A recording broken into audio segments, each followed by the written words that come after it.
All right. Let me just do the introductory stuff, if I may. Sure. Welcome. We're here for a workshop on climate change with some guest presenters and facilitators. Before we get started, let's do the Pledge of Allegiance and a few other administrative items.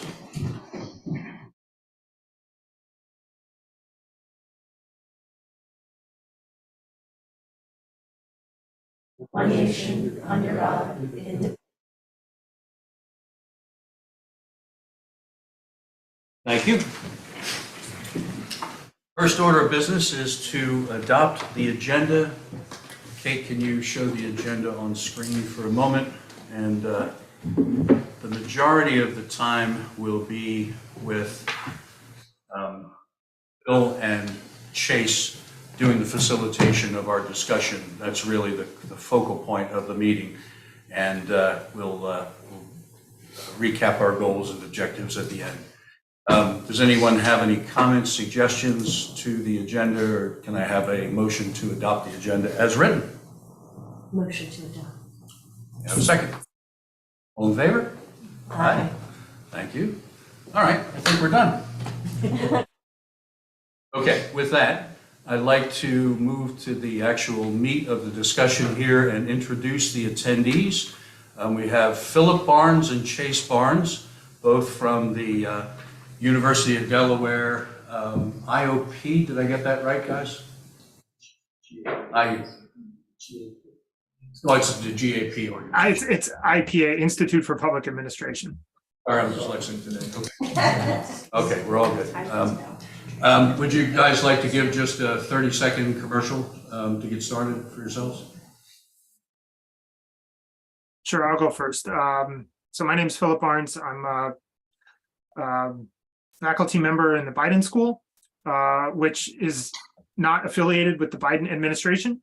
We're not all card-carrying members of the Biden administration, just as faculty members in the Ford School at Michigan aren't card-carrying members of the Gerald Ford administration. So we are an independent research applied public service research center in the School of Public Policy, and we do a lot of work with committees like this and state and local government officials around important issues they're facing, such as climate change.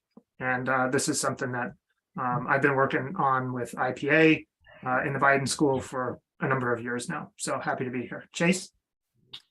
Thanks, Phil. Hi, everybody. Thanks for having us today. Chase Barnes. I also work at the Institute for Public Administration with Phil. Despite us both being Barneses, we're not related. I'm mostly here today to learn from Phil and to see more about this process for my own education and professional development, and take some notes, and then hopefully down the road, reconvene with Dewey to develop projects that are aligned with some of the things that that are discussed today. So thanks again for having me, and I'm mostly just going to be here to watch and listen. Very good. And Michelle from Center Inland Bays. Hi, Michelle. Welcome. Hello, I'm Michelle. I'm the Director of Conservation and Watershed Planning for the center, and I've been working closely with Dewey Beach for several years now on a bunch of things, mostly related to project implementation and then also some climate change planning. So I am here to offer support. Thank you very much. Before we dig into the meat of the agenda, let's just go around and do a quick introduction of each person here, both the commissioners and the committee members, please. Bill, would you like to start? Sure. Bill Stevens, Mayor of Dewey Beach. Sally Silver, committee member. Marty Tarr, committee. Paul Bauer, Commissioner, Dewey Beach. Dave Davis, committee chair. Gary Persinger, Commissioner. Deborah Goldberg Phillips, member. Stacy Hanna. We have a couple of folks from the committee who couldn't be here because they were traveling. I would also like to note that Gary, I'm sorry, Elizabeth, please. Elizabeth Gibbons, commissioner. Bill Zolper, Town Manager. Pardon me for it. I also wanted to mention that Gary is the liaison from the commission or from the council to the committee, so he's our lifeline. Okay, with that, the main agenda item for today is to ask Phil. Is it okay to call you Phil, not Philip? Or you prefer? Phil is okay. to ask Phil to be our facilitator in going through a process to identify a laundry list of things that we could consider from a climate change resilience perspective. And with that, I mean, if you've all had a chance to read the background document that they provided, it's very instructive of what Lewis had done over a period of a couple of years, if I'm not mistaken, guys, right? It was a fairly intense process, at one point meeting twice a month and going through a really rigorous process. We're just at the beginning of that. I don't know that ours will be quite as rigorous. We have done some background work and have an understanding conceptually of what we hope to accomplish overall. But having the facilitation here, I think, will help us a lot in moving forward on it and getting on a firm path. So with that, I'll turn it over to Phil, and it's all yours, Phil. Yeah, thanks, Dave. The first thing I want to say, first of all, thank you for having us. Thank you for allowing us to do this in a hybrid format. You know, Chase and I would certainly prefer to be there in person, but we just couldn't make the trip down there today. So this is the next best thing. As you were doing your introductions and listening to your roles and what you're doing there, I was really encouraged to hear, several town commission members, town commissioners, the manager, and the mayor are in the room, and that is excellent. I think that the process, the process that you're going to undertake today is going to require a level. It's not going to require consensus. But I think that this kind of dialogue and having the commissioners there and the manager who's going to be responsible for implementing any kind of recommendation, the commissioners to vote on any kind of recommendation, is important to have your voices heard and for you to hear the dialogue today to understand sort of the will of the committee and the recommendations that might come out of this process. So one of the reasons I think why the exercise, as Dave said, we've run something. This is a very abbreviated version of what we did in Lewis over. It was about 10 months, and that was 10 months. Once we got involved. Before that, it did run on for more than a year. And I think part of the reason why it took so long is because the process itself had started out maybe in a closed manner, right? That the commissioners, the Lewis council members were not party to that discussion, and it wasn't as seamless as it otherwise could have been. So just to reiterate, I'm glad to hear that there's interest from both the legislative and the administrative parts of Dewey Beach town government here represented today. So that's wonderful. So I think, as I said, the way that I've sort of set this up, I've heard from Dave, and you can correct me if I'm wrong. There is a bit of a delay between the room. I can see you all. If you speak, and I'm speaking, I probably won't hear you. If you really want to say something, please raise your hand. I can see you, and then I will stop talking. But what I heard from Dave is that this committee has been meeting, was formed about a year ago, and has done some educational pieces. You've met maybe quarterly, something like that, and are really kind of looking for a direction forward about what you're going to do. And we spoke to Dave, Chase and I spoke to Dave, and sort of one of the ideas was to have a dialogue like this where we could talk about different policy options that the city, the town of Dewey could consider that this committee could consider and possibly recommend to council for adoption. And in fact, not all of them may need to be approved by council. So there are certain things that perhaps the town manager can simply do. So what we are going to talk about today, and if you read at least the first couple pages, I know it was a several 100-page document, but that was all just slides from presentations that we did over those 9 months. What we're going to talk about today are the policy options for dealing with climate change that we discussed in Lewis, plus any ideas that you may care to offer on your own that are not part of that list, because that list was made for Lewis. That list, not all of them are applicable to Dewey. I'm sure, as you noticed, if you were reading through those options.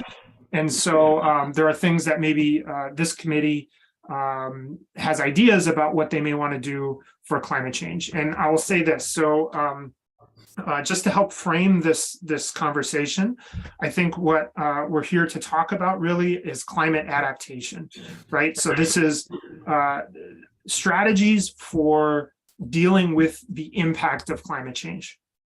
I don't think this committee, you may be interested in dealing with climate mitigation things, ways to lower greenhouse gas emissions in the city, or I keep saying city, to town of Dewey Beach. But really, I think where the more bang you're going to get for your buck is really on the adaptation side, as opposed to trying to lower greenhouse gas emissions through things like solar or electric vehicles or things like that, right? So we're talking about dealing with the impact of climate change.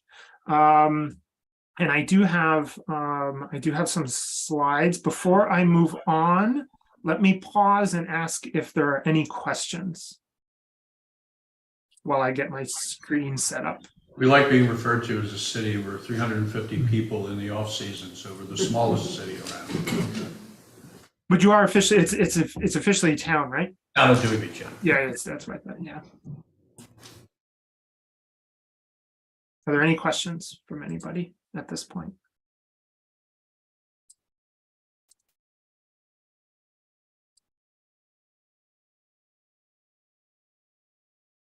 Did I see a hand up there? No, we're all good. No? Okay. All right. So let me share my screen.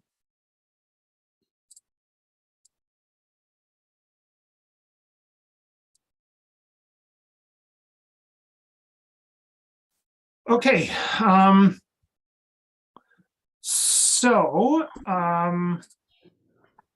What we are going to try to do today, as I mentioned, is identify some policy options for this committee to consider and debate that would enhance climate resiliency in Dewey Beach. So these are things that are related to, as I said, climate adaptation, dealing with the impact of climate change. One thing that you're going to do, I know, as we have this conversation, is you will identify some criteria that you're going to use to assess those policy options. Okay, it's just going to naturally happen through the dialogue that you will have. And ultimately, I will follow up with you and I will present an evaluation framework for this committee to carry on the conversation, because as has been mentioned several times, the process that we went through in Lewis happened over 9 months. That was a well-resourced, intentional, very hands-on process. We don't have those resources here. So what Chase and I and Michelle are really trying to do today is to give you a platform to go and move forward on your own. And that platform is going to be this evaluation framework. So after this is all over, after we talk about the different policy options, as you're talking about it, and I think, actually, I have that on a future slide. Let me actually set some boundaries for our conversation. This, I believe, is really important to help frame this discussion and to help narrow the scope of this discussion, because we do only have 90 minutes. What we're trying to do is come up with some recommended policies. It's helpful for us to draw a boundary around what's in what can be discussed and what we should avoid discussing because they are red herrings or rabbit holes or things that maybe other committees should consider. So here on your screen, right, beach replenishment, obviously a huge issue, but I think that should be left for some other conversation, perhaps in another committee or with council at another time. Beach parking, I know Dewey generates a lot of revenue. We may actually talk about parking in terms of generating revenue for some of these, but parking itself is not necessarily a climate resiliency topic, even though it's probably a common and popular topic within Dewey. And what we're also not here to discuss are very specific localized public works projects, right? So, oh, it floods over here in this corner of the town. We need to do something about that. What we are here to discuss are larger town-wide policies rather than specific public works projects in a particular place, okay? Are there any comments on that? Comments, questions? All good. Okay. So here's how this will work. Okay. So what we're going to do is we're going to run through, and I've got them on slides. We're going to run through this sort of laundry list that we worked through with Lewis of policy options. I'll give a brief description of each one, and then I'm going to open the floor and listen to the conversation that happens there in the room. You can ask questions of me, you can ask questions of each other, but you're going to be discussing, and I'm going to be taking notes during each one.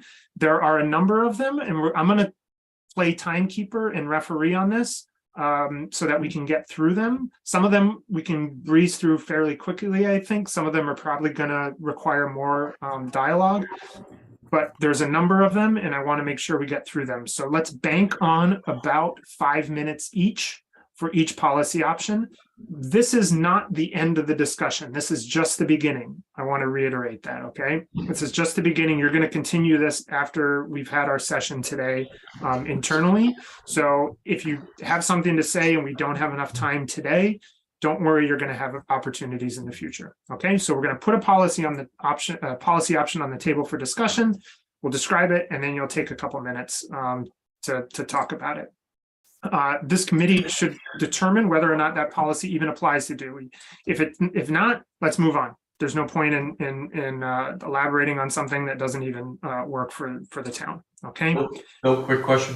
Yes. If there's one that you put up when we start this process and we know off the bat it doesn't apply to Dewey, should we tell you that so you don't spend the minutes describing? Absolutely, and I think I know which ones don't apply. So I'll probably ask you. This is one of the ones that I think we can probably just skip. Good. And you can confirm or refute that. Okay. Great. So if the policy applies, what I'm asking you to do is briefly debate the policy on its merits, and that can take. I'm not giving you a lot of direction for this. What I really want you to have sort of is a brief discussion on it, and during that discussion, I'll be listening and taking notes about how you're sort of judging and thinking about these policies. Okay. That's the criteria that I referred to earlier that I'm going to present to you after this meeting. So as I said, we're going to take notes on this, teasing out this different criteria that you're going to be talking about and automatically using to judge these policies. And then we're just going to repeat this until all these policy options are exhausted and briefly debated. Okay.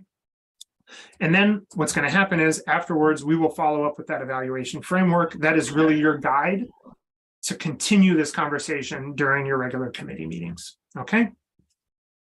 Brilliant. Questions?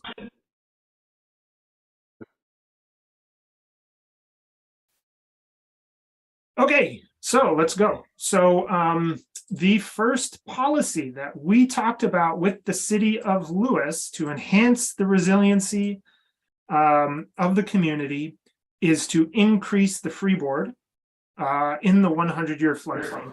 I am assuming that this committee, that commissioners, the mayor, and everybody understands what freeboard is. So hopefully we don't have to have a conversation about that. Currently, your freeboard in Dewey, as part of your local floodplain ordinance, I looked this up, is 12 inches. Okay, so one of the things you could do to enhance resiliency is increase that modify your floodplain ordinance and increase that number from 12 inches to whatever. We're not here today to talk about what that number is. We're just here to talk about the merits of increasing freeboard in the 100-year floodplain. I'd like to hear from a couple of the commissioners, how much, does this apply at this point, do you think? It I does. believe it does, yes. Yeah, it clearly does. In fact, it's consideration of increasing the freeboard as part of our comprehensive development plan. So it's something that should be, higher up on our agenda, but it's certainly on our agenda. Topic we should carry forward. So one of the things I think as part of this, as part of these brief discussions of each of these policy outlines are the implications of doing this. Let's for the sake of this discussion, assume you were to raise the 100-year floodplain freeboard from 12 inches up to 12 plus X, whatever that is. What are the implications of that change for the town?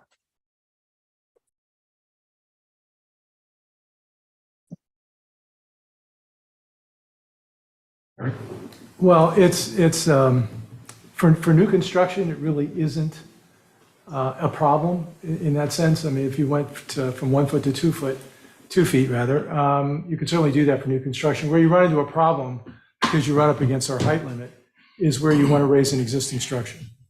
And unless the structure is substantially damaged by fire or some other emergency, and it's basically 50% of the value, you bump up against the height limitation, potentially, of the existing structure. If it's substantially damaged, you get a waiver from that. The only way to get around it, if you are subject to the height limitation, is to get an exception from the Board of Adjustment, excuse me. So, I mean, that's certainly an issue that we would run into. As you may know, Gary knows a little bit about this. Anybody else? Sounds like a keeper.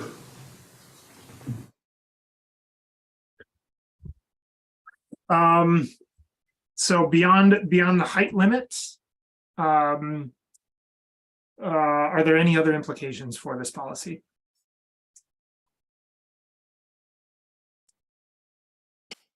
The only other one I would raise is under what conditions or situations could you go beyond these minimal requirements? There are, I think, some restrictions in our code under certain situations, so we might have to deal with that and make some adjustments there.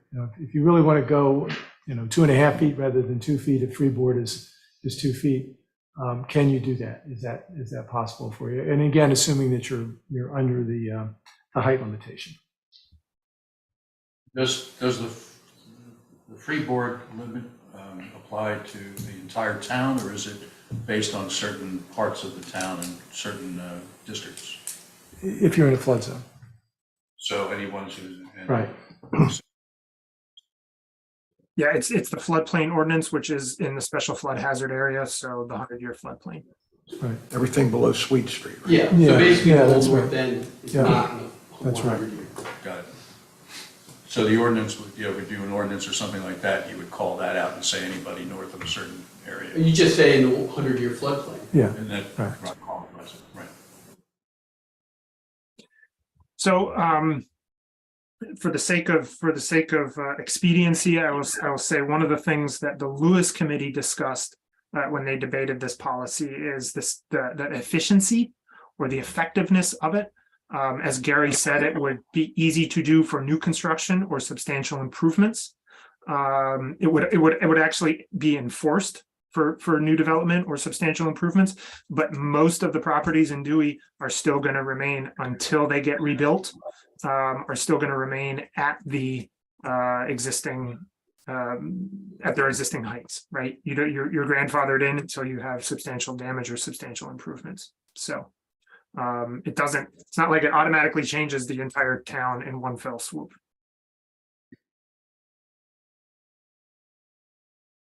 And then the other thing that was discussed is it protects the property, but another issue, it may not actually limit flooding, right? So you could raise your freeboard, it may protect your property, but if the access to your property is flooded, because of future sea level rise or flooding, then doesn't matter if your freeboard is 10 feet, because you can't access your property.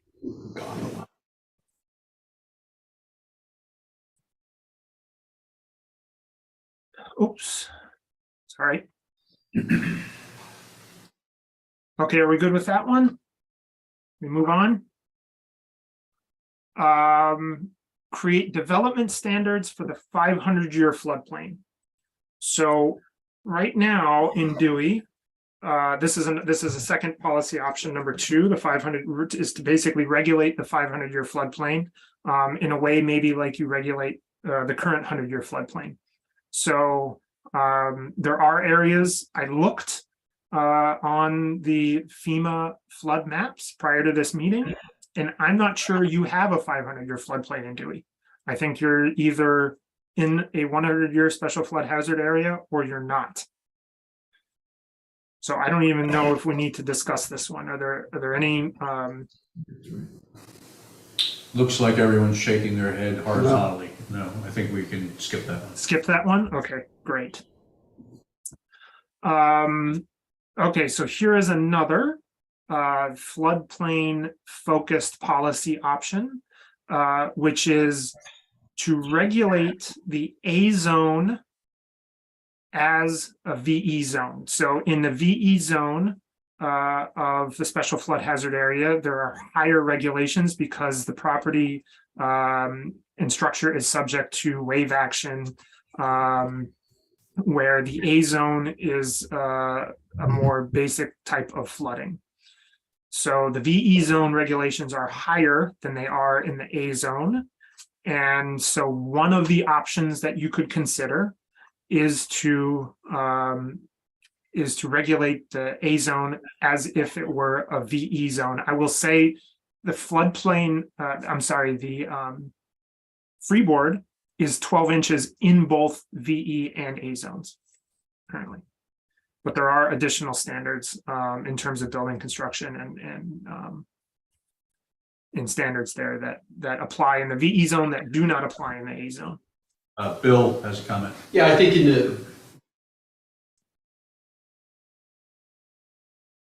the way it's built, for example, I think breakaway walls are walls that allow the water to go through and some other things that we don't do right now, I think in the A zone. So that's would be some of the things that we would have to change. Should we consider this something we should keep on a long-term list to review again, but not address it today? What do you think?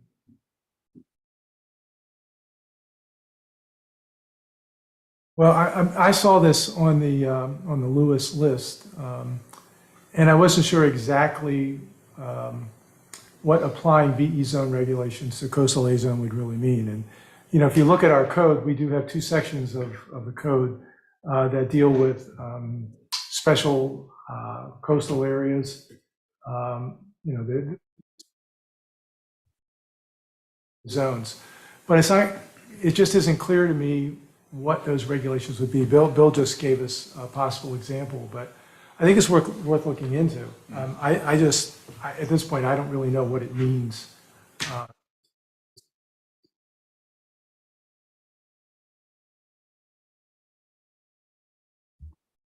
I guess the other thing to say is, I mean, basically what we're saying is we have tighter regulations for the coastal A zone.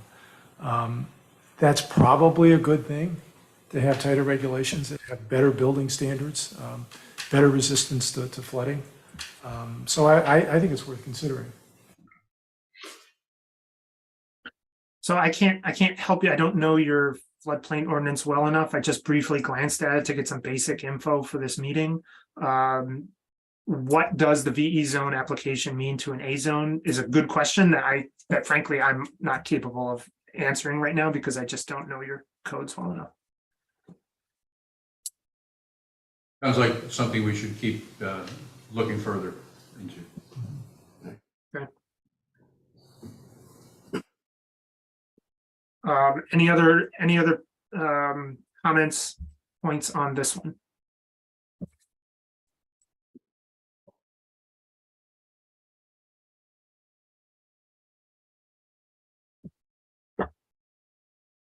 Okay, I don't hear any. Sometimes the audio cuts out when somebody's talking. It's okay, you can continue. It's good. Okay, all right, thank you.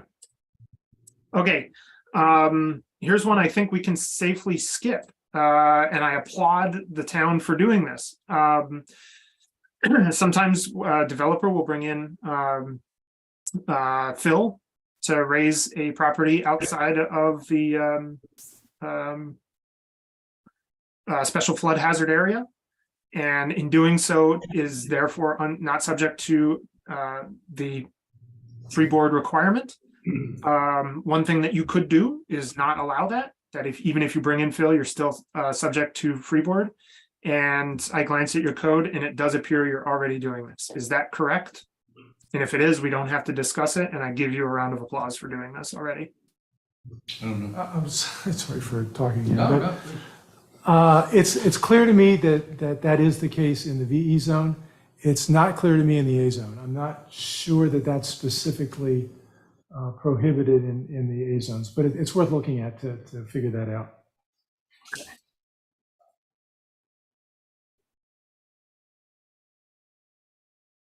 So you're doing it in the V zone, not sure if that applies to coastal A.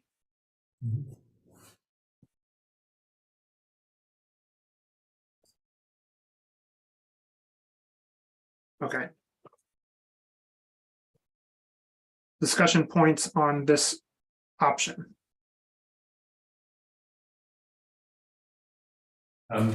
Compare VE to A and determine if we want to carry forward and, modify the regulation for A. Is it safe to assume this is a keeper for further discussion?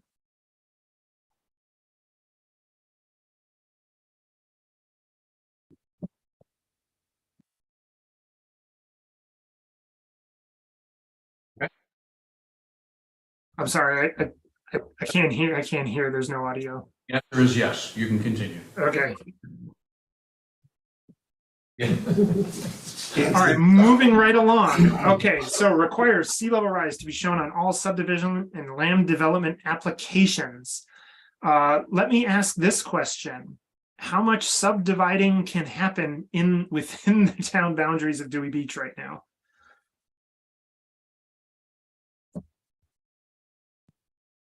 Yeah. I don't think we have an answer to that one, Phil.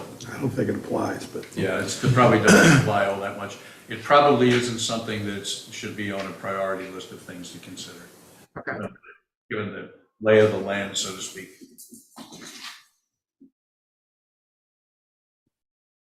okay. So this one we want to breeze past, correct? yes, Yes. All righty.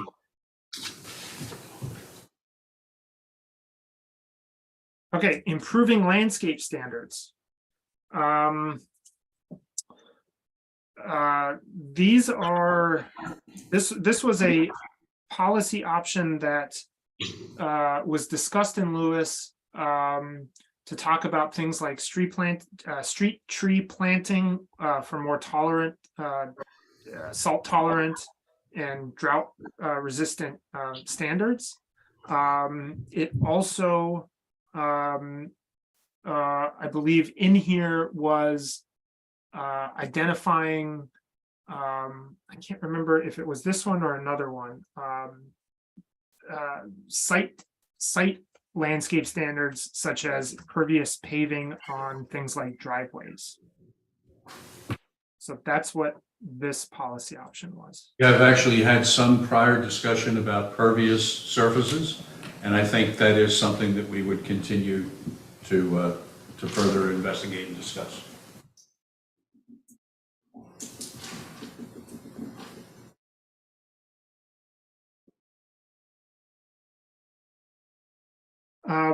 Does the city, Hold on 1 minute, yes, I'm sorry. Elizabeth. We also had the tree ordinance go through recently that sets trees need to stay around. You have to replace if you cut down. So that would go toward this. So I think there's definite interest in keeping this. and we've already have some background in reviewing and thinking about it, so it is one that should stay, yes. We had in the presentation, sorry, the workshop we had back in December, one of the presenters talked about that, streetscapes and things that had, better drainage capabilities and things along those lines, so yes. Phil, I'm sure you're aware that DelDOT's doing a major project. Our biggest street is Route 1, which the state owns, and is there any discussion within DelDOT to do that as impervious? I mean, that would solve a lot of water runoff. Excellent question. I know the person to ask. I don't know the answer. I know who to ask. My guess is probably not. The durability of pervious paving is not something. I'm making assumptions here. I'm not speaking in absolute with absolute certainty, but the durability of pervious paving is something that I think DelDOT is concerned about, as well as the maintenance of impervious paving. It does get clogged, and it loses its ability to allow water to filter through. Also, it definitely the subsurface, what's below that paving, the soil types, whether it's clay or sand. I know you're on the beach there, so it's likely very porous subsurface. But if it's not, pervious paving isn't universally efficient, depending on where it's laid down. Yeah, because they're raising the road, and now it's going to fill, it's going to run off to the side streets, which now we're going to be looking to people to do impervious on, but the state's exempt from doing that kind of stuff. Yeah, so it sounds like they're going to pass the buck to you guys to figure out how to deal with their and it's a runoff. $7 million project, right, Bill? Yeah. So that's different. That's pedestrian sidewalk updates here in Dewey. Resilience project run by, it's actually in just the beginning stages now, and that's a little bit further off, but I'm asking Jim now about that. I'm pretty sure 1,000 cars a day going up and down Route 1, it just wouldn't hold up. Right. But I'm asking him now. Okay. Is actual concrete, but then there's like a sideline of pervious, so the water does accumulate and is able to move somewhere rather than making it entirely. There are shoulder areas on Route 1 that that was installed by the state a couple of years ago, and basically the only thing, it just has to be maintained through vacuuming. So they do have some spots around town.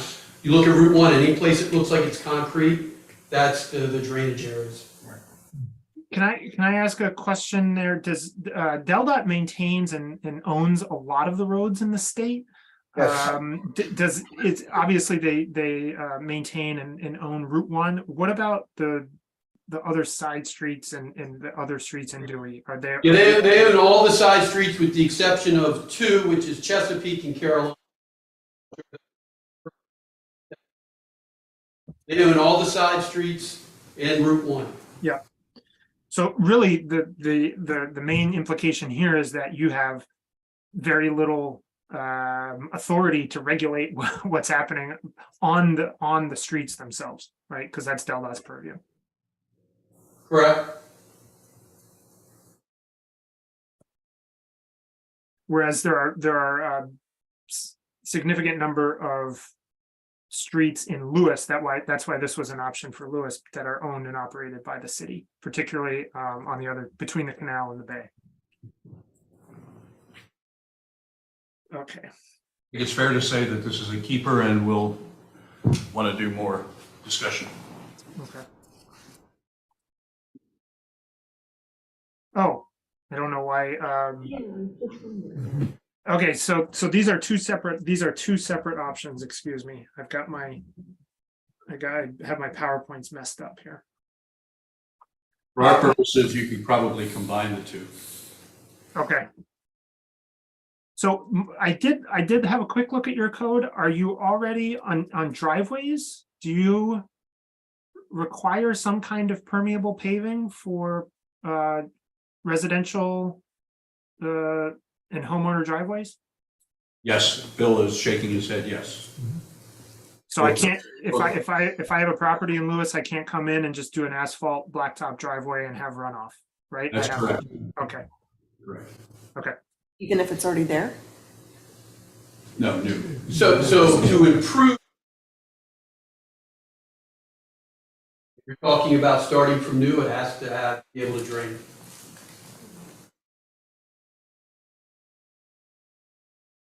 I'm sorry, the audio is cutting in and out again. Go ahead, Bill. So if you're building, it has to be able to drain, has to be pervious. If it's already asphalt and you're repairing it to a certain extent, you can continue to repair it. Thank you. Okay. So again, kudos to the town for already doing this. Moving on then, increase open space requirements in new subdivisions. Again, applicable, probably not, because you're not gonna have a lot of subdivisions, correct? So increasing open space, what would this do? Obviously, with less development, less impervious surfaces, less runoff, less flooding, which is why this policy makes sense in terms of climate adaptation, but I'm not sure. You tell me whether or not you think it's applicable to the town. I think what everybody, Bill, do you have something? No, yeah, it's not applicable for us. Right, and certainly for Lewis, we understand why it would, but for Dewey, probably not. Great, thank you. Okay, reduce maximum lot coverage. I sent, Dave, you remember I sent an email to you asking if you knew what the maximum lot coverage was. And Dewey regulates this differently than Lewis. I should actually say in here,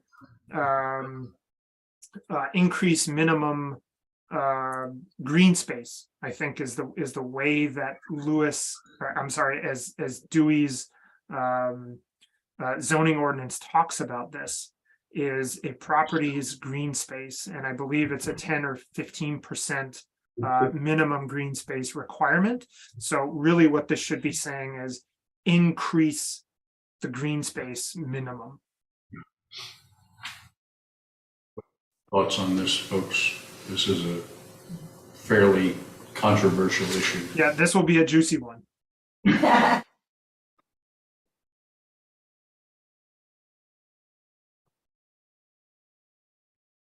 Not sure how to answer this. So is this assuming that are we reducing the maximum lot coverage?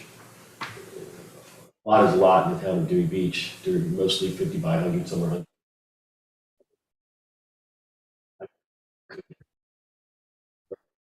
Is this Right, it's already built, right? and tear downs and rebuilds, that would, you'd be hard pressed to not grandfather it into Correct. that, so.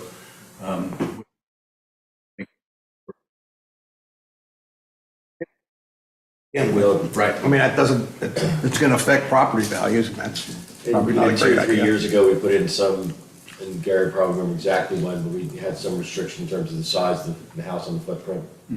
That we did make some elements of trying to reduce the overall, but I don't think this is something that's gonna,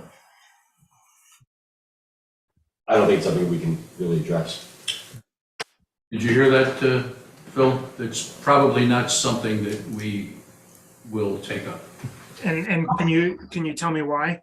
This is part of our notes that we can provide this discussion framework, so you can. Well, the as-built state of the town probably doesn't leave much opportunity to do that.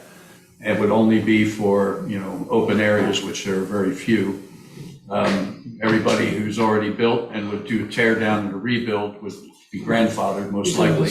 Lot area. Right, and it would be highly controversial and, potentially affect property values as well. If you think it through, if someone's going to have to create more green space, they'll leave 2 walls up, build the rest of the house new, keeping 2 of the walls and getting around the code. So Yeah, it's just, like, we don't have farms that are turning Can't write the into, rules fast. homes. All the footprint is here, it's just grandfathered in, as you Right. said. Right. There's no new space for us to grow.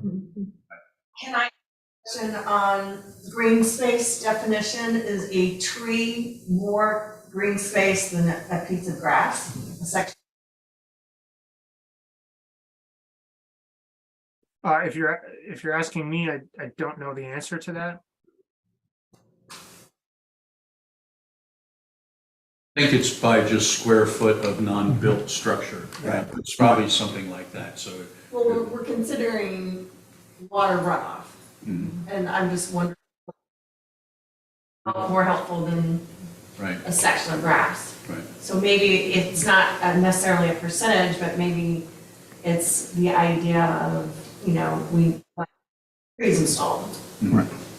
Who would know the answer to that question? Culture. It is. A lot of the definitions are created by you all, so. I think she bounced it back to us, guys.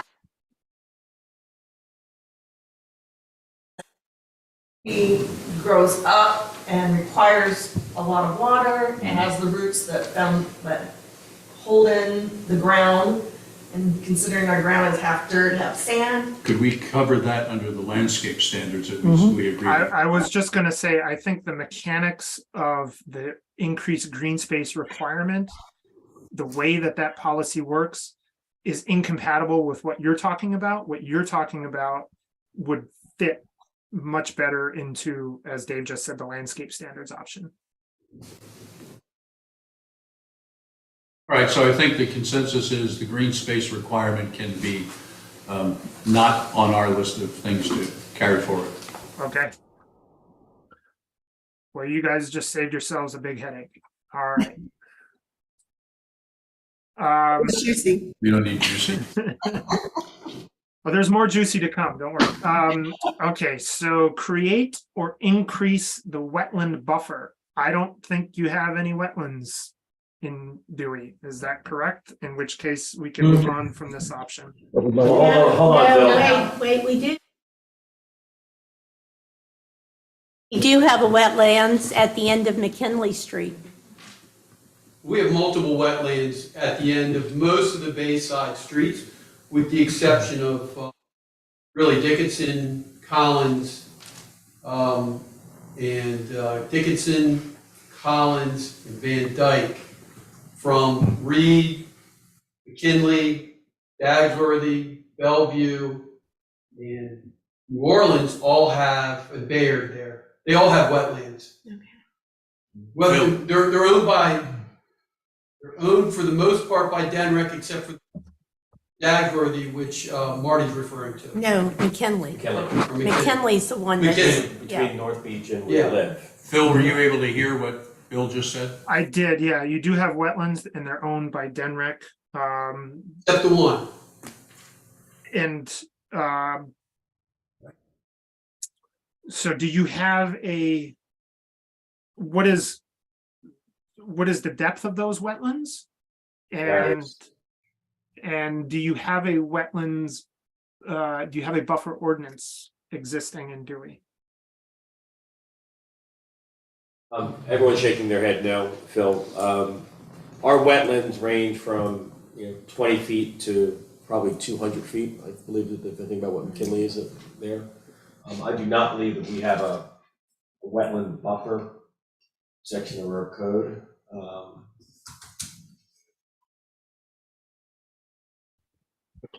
Would it make sense to consider that? Let me ask that important question. Give consideration. I don't know how the town is developed, so I can't guide you. Would it make sense to have this committee think about, would it even make sense to have a wetland buffer? Yes, Yes. yes, we'll keep it under, consideration. Any comments on this one?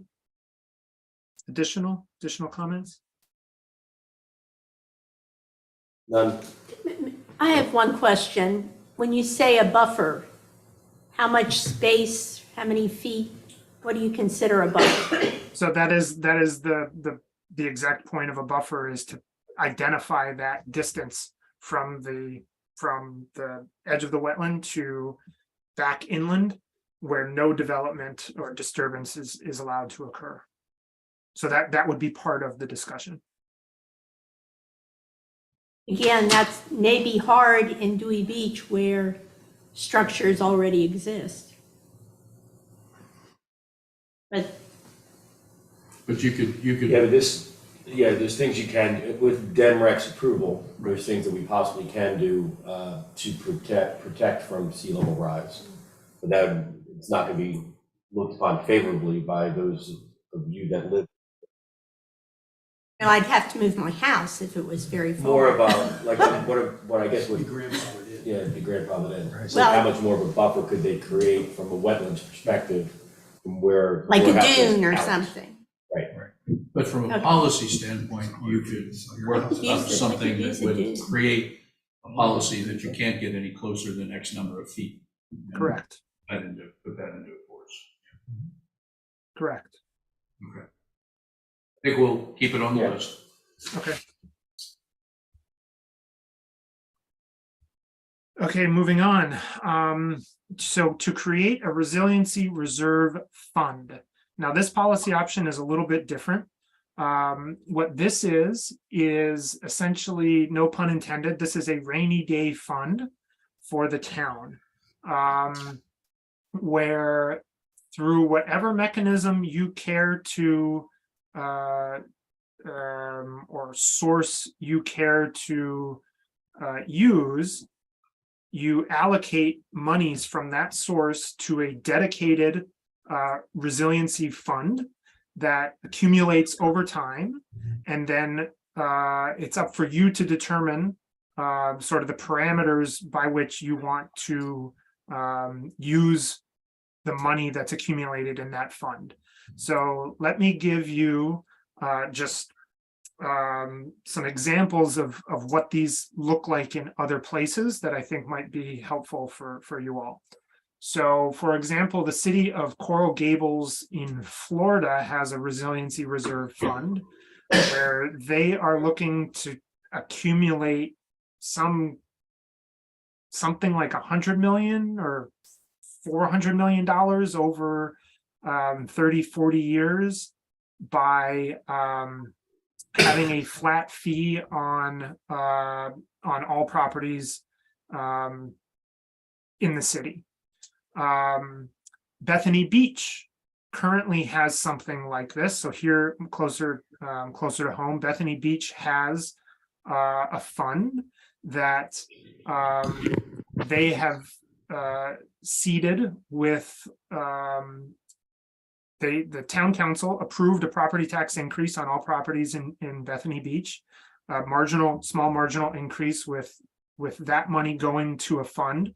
And Bethany has decided that money should stay there until there's a disaster. So the discussion that happened in Bethany Beach said, we want this money, and if we ever get hit with a big hurricane or something like that, we've got money for recovery. We could rebuild the boardwalk, things like that. I'll tell you that this policy option was discussed in Lewis at length. They talked about different ways to generate revenue for this fund, including property tax increases, levying a fee on vacation rentals or short-term rentals, increasing parking fees. I told you we couldn't get into parking as like a general topic, but that's one option that parking may be. Bill, can I pause you for a minute? Yes. Bill, go ahead. Yeah, there's, it's a good topic for us, but I did want to put some guardrails around it. Dewey Beach has had a beach replenishment fund in place for almost since, I assume, since inception, for over 40 years. That fund right now has accumulated to about $5.7 million. We also do not have a tax. So the residents don't have to pay the town of Dewey Beach anything on, so there's nothing to be allocated. The question where it would come to the climate change and most likely go out for public comment, is if that beach replenishment fund could be used for any type of climate change effect that we do for the bay side. But it's never been clear. I think it says beach, but then there's a beach behind the Hyatt, and there's a beach behind the Bayard Hotel. But I think that's where, from our perspective, and it have to go through the public for them to weigh in on that. We have given this a lot of thought and discussion over the last at least 4 or 5 years where I've been involved. And I think there's general consensus that if anybody says no, I want to talk to them separately. We should definitely carry this forward. There's been history here, and we can recount that and make that part of our ongoing discussion. But I think we all agree that this is an absolute must-do. Great. Could I ask a question first of all? I guess what I'm unsure about is, are the uses for a resiliency reserve fund. Let's assume that you have a hurricane, something like that. And would the resiliency fund be used to cover expenses that essentially the town would be responsible for? Or are you talking about a reserve fund that would in some sense help individual property owners whose property is damaged by a hurricane? So, I think the way that I've come to understand these is there are 2 different flavors. You got chocolate and vanilla. So one version is what you use for after an emergency or after some big catastrophic disaster, right? So this I think would be called the reactive type of fund. The proactive fund, you use the money to do things that increase your resiliency and reduce the chance of having disasters in the first place, or as severe of a disaster in the first place. So that I think would be the proactive usage of the funds. What you're talking about, you talked about the reactive version, right? So what happens after an event? That's the version that Bethany Beach has, right? They could rebuild their boardwalk, they could get their town government up and running. There's going to be a lot of expenses occurred. Could you help individual property owners, businesses get back on their feet? If that's something you want to do, then yes, that's something that you could do. The federal government also is involved in that, but they can't be as speedy maybe as you are. We all know how quick FEMA works sometimes, right? In terms of the proactive version, what are some of the uses of funds in a proactive model?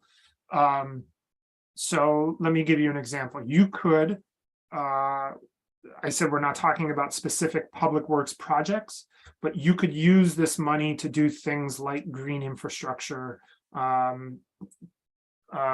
incentives for permeable paving, or flood mitigation measures. You could, so whenever there is a flood, FEMA has a hazard mitigation program. This is essentially the federal government's property buyout program, where properties that are flooded, owners are able to get a fair market value for their property from the government. Those kinds of buyouts require a match, an equal portion of the property's value to be provided by somebody else. So the town of Dewey could use those for property buyouts. And when that happens, when a property gets bought out after a disaster and those hazard mitigation funds are used, those properties, part of the stipulation that happens is that those properties have to remain undeveloped in the future, or low impact development.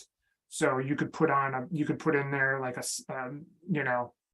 pocket park or bocce ball courts or something like that, but you can't put a house back there.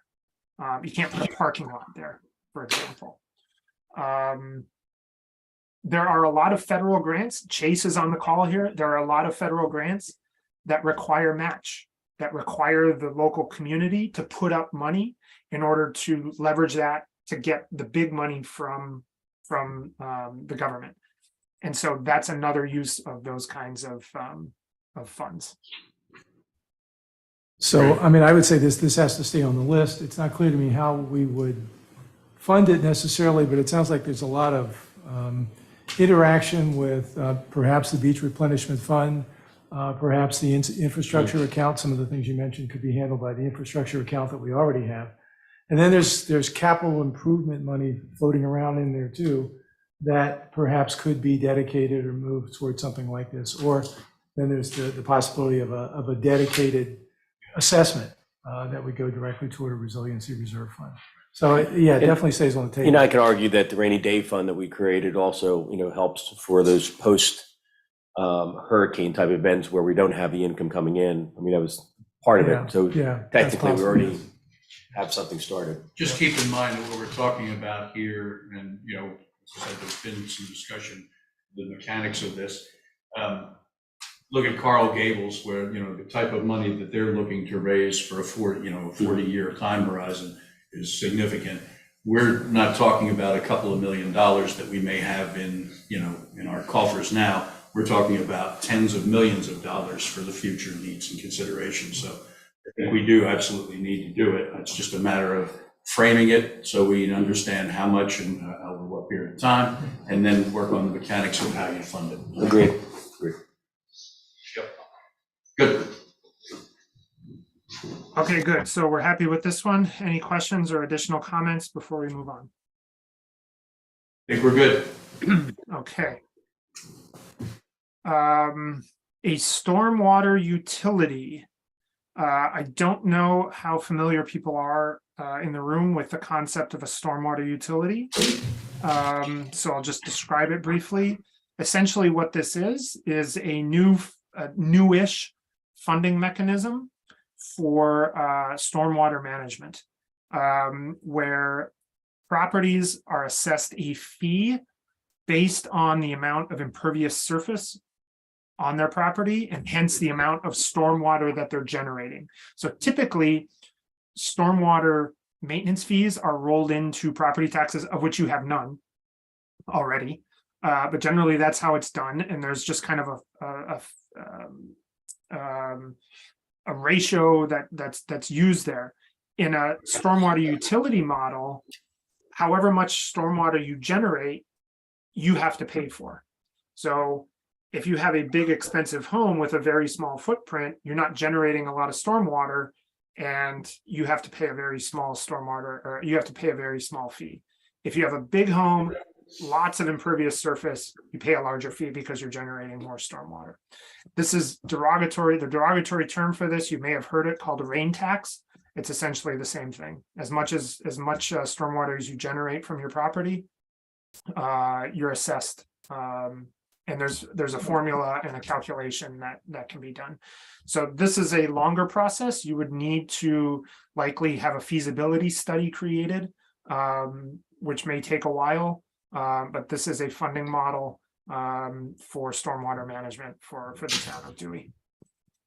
Could we consider folding this in with the landscape plan and the pervious surface topic? I would advise against that. I think they're separate things, and there's no reason why they're mutually exclusive from each other. So it's not either or both of them at the same time. You can do both.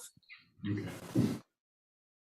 What do you guys think? Should we keep this on the list of things to consider? Thoughts?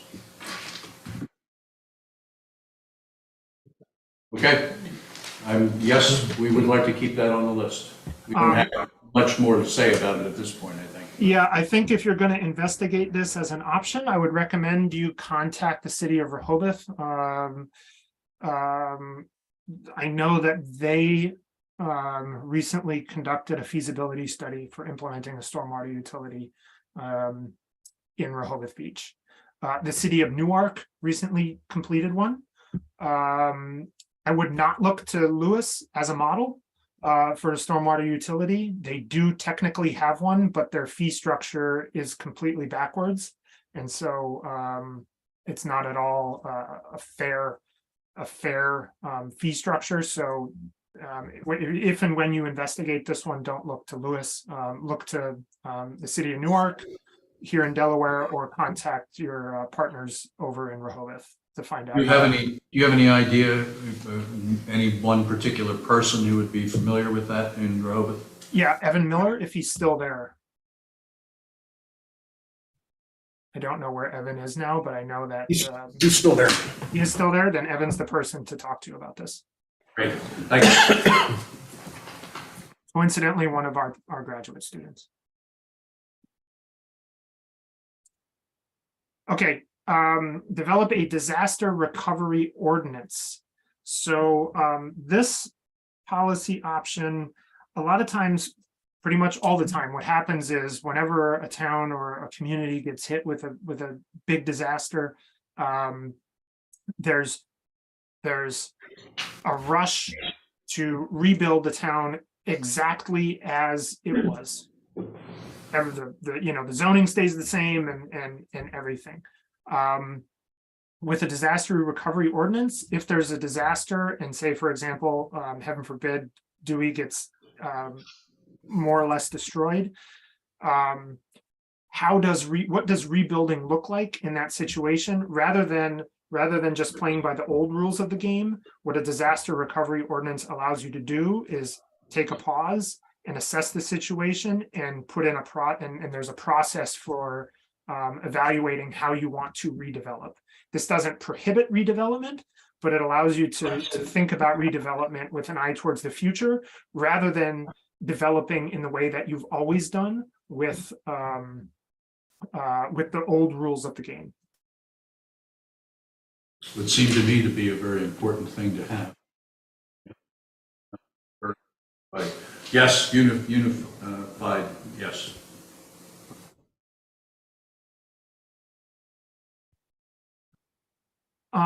And I think finally, this may be our last option here, is a real estate disclosure. So the logic behind this option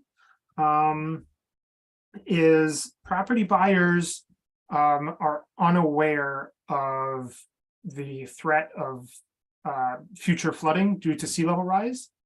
And so a real estate disclosure, in addition to the existing disclosure required by the state of Delaware during any real estate transaction, that the seller must present to the buyer whether or not they are in a floodplain. So if you are in a floodplain, that has to be known to you. But that's all the floodplain disclosure requirement says.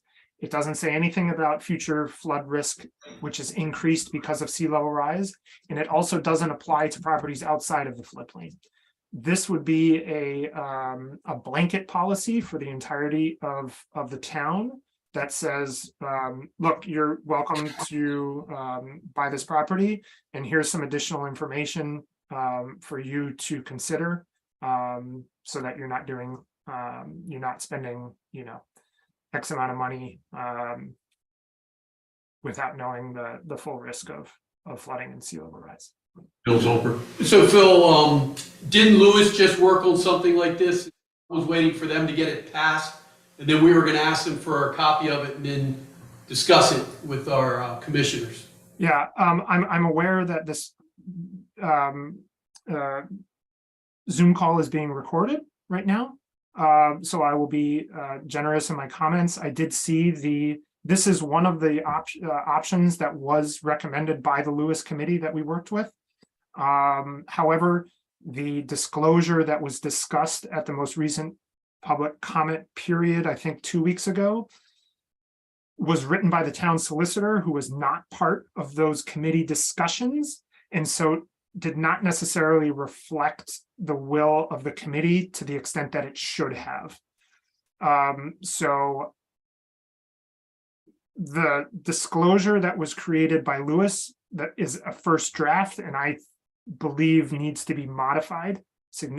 I wouldn't say significantly, but needs modification and improvement before I think it's going to be acceptable. But yes, the city of Lewis will get there, and they'll have a good disclosure. I think we definitely want to keep it on the list and learn what your towns are doing. Okay. Any other comments on this one? Seems pretty straightforward. One and one other were the two that Lewis decided to take, near-term action on. What was the other one that they picked up and are active on now? The reserve fund. Reserve. Resiliency Reserve Fund, yes. Yep. Okay, so with that, I am going to ask to see the, and I'm going to stop sharing now so that we can see each other better. So are there other ideas from members of this committee or commissioners or mayor or town administrator or the public who are there that were not part of the Lewis list? Because that was Lewis's list and it's not Dewey's list, right? So.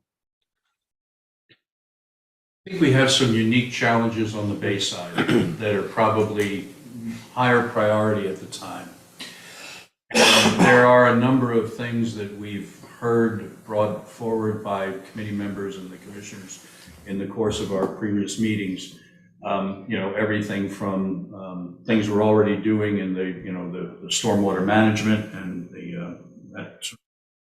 also some longer term, much bigger cost options like gates down near the inlet that would allow us to open and close and lower the level of the bay such that flooding was not such an issue. That's way out there, or a seawall, right? Those kinds of things.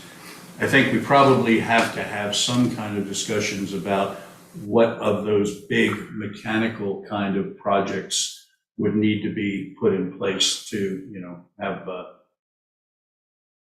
big view of what we're looking at here. So I just put that. So that I don't want to single you out, Dave, but that sounds like a specific public works project, right? And part of the issue with those, when you get into those kind of conversations, and you're certainly welcome to have them, is those projects are compete with each other because there's only a limited amount of money around to be able to do them. So you can have a seawall or you can have your floodgates. And then it gets into this larger conversation. And that's not necessarily, it is a policy technically, but it's not something that's going to be more universal. It may have an impact on the Bay side, but it may not be as universal as some of these other options might be. So nor near term, possible, right? I mean, those are bigger, much longer term things that, we'd have to wrestle with. Yeah. Right. So in terms of goal setting for this committee, which I know is part of our charge for today, again, I would encourage this group to think about and really discuss and try and keep everybody else on track to think about those near-term policy wins that council or the commission, the commission could consider and the town administration could implement. Okay. Comments, suggestions, questions?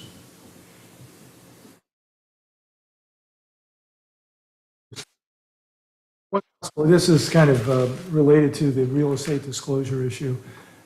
Is there a need, is there utility, wisdom in the town sort of becoming more energized or active in terms of educational efforts so that there's a better understanding of the risks that we face from flooding? What's the significance of the various flood zones? I don't think, people know they're in a flood zone, but they have no idea what flood zone they're in and what the implications of that are. Is there some utility of having some better educational efforts so people understand that better? And we have and I would say we have to recognize in some sense the contrast in the effects on various sections of town. The north end is not in a floodplain.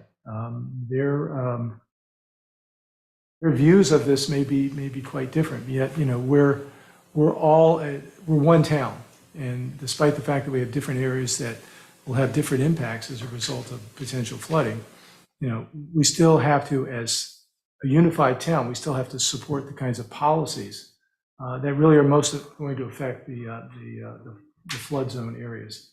And more specifically, the Bayside areas, because that really is the threat. I was looking at some of the models before the meeting today, and you really don't want to know what 100 years in Dewey, from 100 years from now, looks like in Dewey.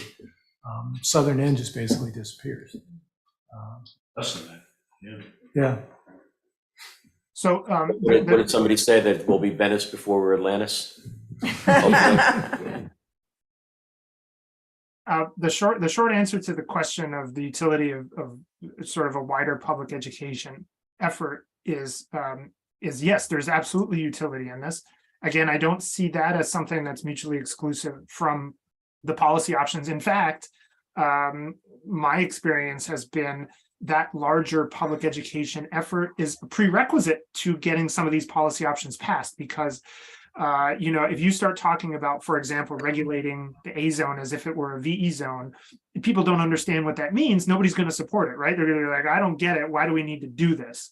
So that larger public education effort can go a long way, not simply toward getting people to understand what's impacting their community, but the choices that the commission may make to deal with those, to deal with climate change, and to generate larger public support for some of these policy options, right? So a public education effort, and this is something actually that we did do in Lewis.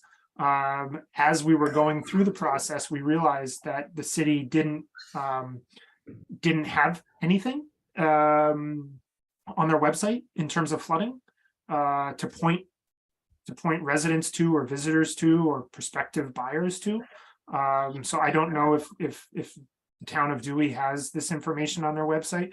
One of the challenges, I know, having worked in this, one of the challenges that you're going to face with this is the seasonality of your population, and not everybody's there all the time. And there's property turnover, and so with the buying and the selling of the properties, this is a continual thing. So a public education effort is not just a one-time deal that you can do and be done with, and that's it. It's something that you're going to have to continue to engage your residents and businesses on, just because of the turnover and the seasonality of your community. You might want to put public education on the list. Yeah. Just as a general topic, and then perhaps the things like the real estate disclosure kind of fall naturally under that almost, right? Like one of the particulars. Does everybody feel that that's appropriate, public education? And yes. Yes. Okay, I think yes. Just a question. We do have some flood information on our town website, don't we? Yeah. And that's a relatively new addition, I believe. It is. Yeah, okay. Yeah, but that's, kind of tip of the iceberg stuff in yeah. terms of, multi-pronged. Great.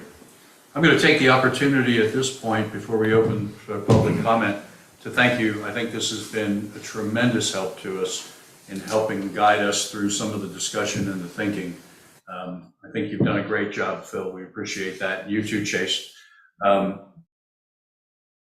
Any other comments or questions before we seek public input?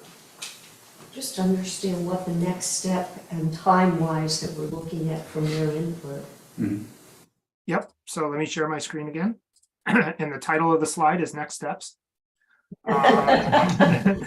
Sorry to jump ahead. So here's what's going to happen. We're going to summarize, just kind of compile where we're at, sort of what you discussed, and highlight the criteria that were used during this discussion to provide this evaluation framework. So let me just, I'm not going to be mysterious. I'll tell you exactly what this is going to look like. It's going to be like a matrix or a spreadsheet where on the rows, you've got each of the policy options. And then on the columns, you've got your criteria. So things like, is this policy going to be effective? What's the geographic reach of this policy? right? So some of the things like a wetland buffer, it's only going to apply to that small area along the bay, for example, right? So in this matrix of columns and rows, the center of it where each cell intersects, we're not filling that out. That's what you're going to do. So that evaluation framework, that's the matrix. And then it's for this committee to really take that, look at each of the policy options and each of the criteria, and then kind of fill that out. And that it's going to give you a better sense of where you want to put your energy. I'll tell you, you want to keep a lot of these, and that's great. My recommendation is to pick one or two that you want to eventually narrow it down to. How you do that's up to you, maybe through a series of votes. But you want to pick one or two that you really want to focus on. Because if you try to do all of it, likely it's going to just be overwhelming and you'll get fatigued and burnt out. If you can do one or two and get some wins, the other ones aren't going away. You can do them afterward if you want to. Okay, so that's my recommendation. Here, the second bullet point, climate committee should engage council and the administration. You're already in the room, so we don't even need to do that one. Well done. And ultimately, I think what the idea here is for this committee is to offer one or two policy recommendations. Again, if you want to go more than that, that's up to you. Just be aware that the more you do, the heavier lift it's going to be. Ultimately, offer some recommendations up for public comment and for commission's approval. So those are the next steps. And our engagement with this committee, I think, is gonna end when we present the evaluation framework to you, and ultimately it's for you to continue the discussion to move it forward from there. That's what you think. I'm happy. I will say this: I am happy to answer questions that you might have on some of the technical details, and offer a little bit of consulting and counsel as this committee sees necessary. Just so you folks know, Lewis engaged these folks to help them on this project, and I think it was, correct me if I'm wrong, it was a $75,000 project, something in that ballpark, that to help them through the entire 10-month period and process. So there is that opportunity for us to consider if we decide that that's something we want to do, and maybe well worth the cost. So with that, I'll pause just for 1 second and say, because there may be some public comment that would lead to the need to questions. We'll open the floor to public comment. If anyone wants to speak, please limit your speaking to 3 minutes. Anyone? Dave? I guess I might be almost the only one here. We're not going to hear from Michelle today? Raced for a 4-hour session. I guess we're down to 90 minutes, eh? But you've only got 3 minutes. Okay. David Thomas, 1 Reed Street. 128.78 is the answer to the question that had come up at our meeting on December the 9th. And I got that from Joe Ferries. He was the fellow that I followed up with. A very good presentation. That was something I had been endeavoring to try to find out about for months into a few years. You want to give a context to that? Yeah, it's in relation to the 540 rule of FEMA. We have 128.78. This was something that was developed about 60 years ago by engineers with Dewberry and Davis to try to answer the question of how much would a coastal town like Dewey need in terms of coastal barrier or defense to be protected against the arrival of a Category 3 hurricane. And what they decided was that the 540 rule was the answer at that time. FEMA adopted it, and I believe that's still regnant law, that still governs. It's been much criticized. There was a great document that I came across from up in New Jersey as to coastal dune defenses. They believe after Sandy, which illustrates the Category 3 problem because that was only an extratropical cyclone, not a hurricane, let alone Category 3, that 1100 might be a better model. When I was living down in the Outer Banks for a few years, substantially 1100 was what the state of North Carolina had come up with. We have 12878 at most we've ever had. That's the 13.2. That's about 23% of the 540 concept. Now, DelDOT has done a study and has talked about what's reasonably required, and WARDA, the 2020 legislation, talks about what would be reasonably adequate. Trying to get to that same concept, if it's not going to be the FEMA 540 rule, then what is it? What should it be? I think that's leading toward steel sheet metal pilings like down by the Cullen Bridge, north of it, or some other kind of seawall as the hard protection that would underlay the sand defense that is important to us in terms of being a hospitality and resort venue. You have less than a minute. Okay, so I'm winding up because of that as to what do we have now? And it's somewhere between 0 and 85. We don't have the 12878. As of a nameless weather event, the so-called Mother's Day nor'easter and the follow-ups, so that this past August at the full moon, we didn't have a beach at high tide. Came right up to where the sand fence used to be. And so that's in terms of the public education part, that's where I've been doing self-education. And, my worry is that it's so daunting.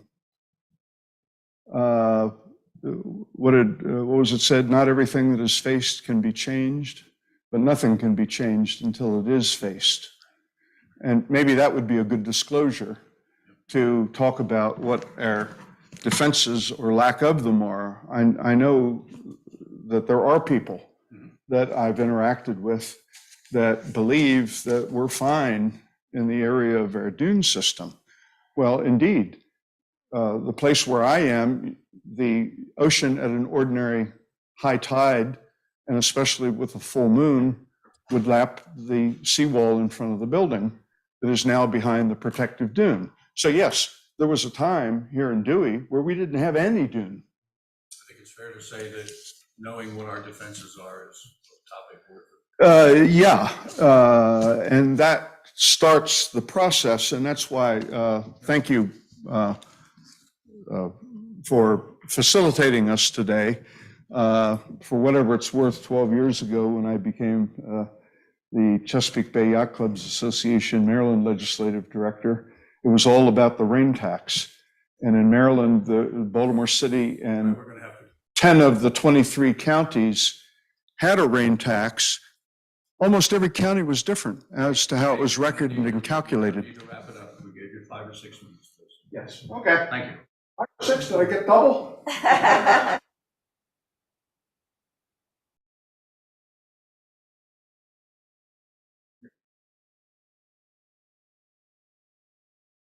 Charlie Garlow, I'm your neighbor from Rehoboth Beach. I serve as a vice chair of the Environmental Advisory Committee to the city commissioners there. And I came here principally today to learn from you because we are thinking about these same sorts of thoughts, as you can imagine. And I think you all are farther down the road than we are. Likewise, I'm tickled to find out about Coral Gables. I'd like to know, I bet you all would like to know too, what Coral Gables is going to do with all those hundreds of millions of dollars.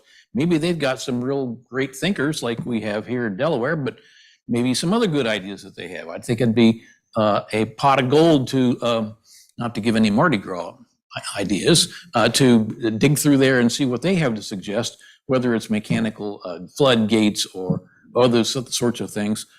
Recently, I've been reading a book called Lights Out by Ted Koppel, talking about when there are terrorist attacks that have knocked out power. I mean, we had a North Carolina incident recently, a couple of other places where electricity has been knocked out, and it's a terrible thing to be without electricity. It's frightening, and people who have equipment that they need for breathing, that sort of thing. My wife is asthmatic. It could be that we would have some of that resiliency or rainy day fund would be set aside for encouraging people to have resilient electricity systems, such as power walls, the battery packs that you might have required in new construction or some such, to be able to have some depth and some power in reserve, so that if the power is knocked out by a northeaster or terrorists or whoever else, we might have some defenses of our own here that we could turn on to keep us going. It could be that you'd have electric cars would be using their batteries to help power a house. I know I can do that with my electric car, and it wows all the neighbors when they're knocked out their power. And I say, come on over and have a glass of wine by candlelight. And then I open the refrigerator door and out comes all this light. And they say, dang, how'd you do that? And I said, I cheated. I got my electric car and I ran an extension cord into the house. What's your last name again? Garlow, Garlow. Would you please provide me your contact information so we can keep in touch? I'm glad to give you my card. Very good. Thank you for your attention. Thank you. Thank you very much. I have one follow-up. Please, Stacy. Considering this is climate, my background is telecommunications, and recently we've had an influx of solar flares, electromagnetic storms. See the aurora lights in the northeast of the United States just within the last week. That does mean it has the Solar flares. solar flares can, it's happened before in the United States. Takes a big storm, but it's something that is the Schumann residence is an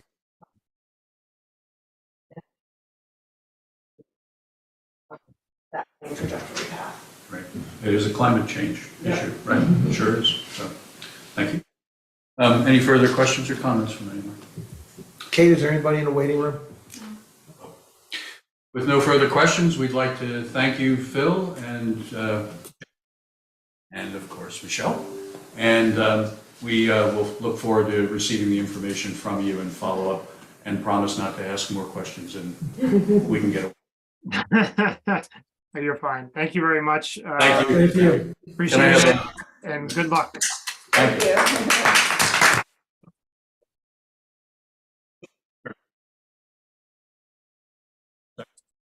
Second. All in favor? Aye.